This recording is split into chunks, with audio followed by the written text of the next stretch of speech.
Hi friends, இன்றைக்கி மரவள்ளிக்கிழங்கு இருந்துச்சு. அதை வச்சு ஒரு டிஃப்ரெண்ட்டான குழம்பு பண்ணலான்னு சொல்லிட்டு ட்ரை பண்ணி பார்த்தோம். ரொம்பவே சூப்பராக இருந்துச்சு. அதுக்கு மரவள்ளிக்கிழங்கோட தோலெல்லாம் நீக்கி இந்த மாதிரி நல்லா கழுவி எடுத்துக்கலாம்.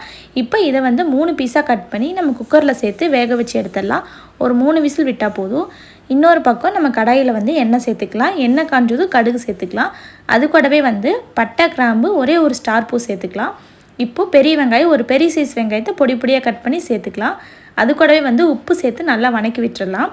இப்போது 1 ஸ்பூன் இஞ்சி பூண்டு பேஸ்ட்டு சேர்த்து அதையும் நல்லா பச்சை வாசம் போகிற அளவுக்கு வணக்கிக்கலாம். இப்போ நம்ம தக்காளி சேர்த்துக்கலாம். நான் 2 பெரிய தக்காளி எடுத்திருக்கேன். நல்லா வணங்கினதுக்கப்புறம் அது கூட மஞ்சத்தூள், மிளகாத்தூள், மல்லித்தூள், கரம் மசாலா இதெல்லாம் சேர்த்து மசாலாவோட பச்சை வாசம் போகிற அளவுக்கு நல்லா வதக்கி விட்டுறலாம். நல்லா வதக்கினதுக்கப்புறம் தண்ணி சேர்த்து நல்லா கொதிக்க விட்டுறலாம். இப்போ இன்னொரு பக்கம் ஜாரில் தேங்காய், அது கூடவே பொட்டுக்கடலை, அது கூடவே ஒரு 1/4 டீஸ்பூன் சோம்பு நல்லா நைஸாக அரைச்சி எடுத்து குழம்பு கூடவே நம்ம சேர்த்துக்கலாம். சேர்த்து நல்லா கொதிக்கட்டும். இன்னொரு பக்கம் நம்ம மரவள்ளிக்கிழங்கு வேக வச்சு எடுத்திருந்தோம்ல, அதை நல்லா கை வச்சு மசிச்ச வெட்டி நல்லா ஆறுனதுக்கப்புறம் மசிச்சுக்கலாம். மசிச்ச வெட்டி இந்த மாதிரி சின்ன சின்ன உருண்டைகளாக பிடிச்சி எடுத்துக்கலாம். சின்ன சின்ன உருண்டைகளாக பிடிச்சி எடுத்ததுக்கப்புறம் கடல மாவில் நல்லா கோட் பண்ணிக்கலாம், எல்லா பக்கமும் படுற மாதிரி. நாங்கள் குழம்பு வச்சு உடனே சாப்பிட்றோங்கிறதுனால நாங்கள் பொட்டுக்கடலை மாவும் மிக்ஸ் பண்ணலை.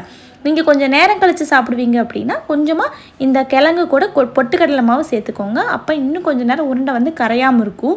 அதனால தான், ஏன்னா இது கிழங்கு தானே, சீக்கிரம் கரைஞ்சிரும். அதுக்காக தான் நம்ம பொட்டுக்கடலை மாவு சேர்த்துக்கிறோம். நாங்கள் உடனே சாப்பிட்றதுனால பொட்டுக்கடலை மாவு சேர்க்கலை. இப்போ எல்லாமே நம்ம கோட் பண்ணி எடுத்தாச்சு. இப்போ ஒவ்வொன்றா சேர்த்து எண்ணெயில் போட்டு நம்ம பொரிச்சு எடுத்துக்கலாம். எண்ணெய் காஞ்சது இந்த மாதிரி ஒவ்வொரு பீஸாக சேர்த்து நம்ம போட்டு பொரிச்சு எடுத்துக்கலாம். இப்போ ஒரு சைடு இன்னொரு சைடு திருப்பி விட்டுடலாம். இப்போ எல்லாமே வெந்துருச்சு, நம்ம எடுத்துக்கலாம். குழம்பும் நல்லா கொதிச்சிட்ருக்கு. இப்போ குழம்பு கொதிச்ச வேட்டி இதை ஒவ்வொரு உருண்டைகளாக சேர்த்துக்கலாம்.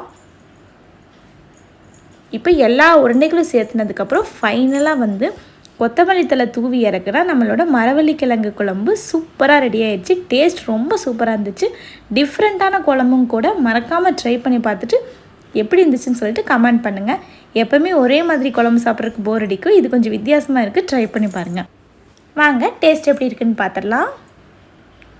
டேஸ்ட்டு குழம்பு ரொம்பவே சூப்பராக இருந்துச்சு. அதே மாதிரி நம்ம கிழங்கும் ரொம்பவே சூப்பரான டேஸ்ட்டில் இருந்துச்சு. டிஃப்ரெண்ட்டான ரெசிபியும் கூட. பாய்.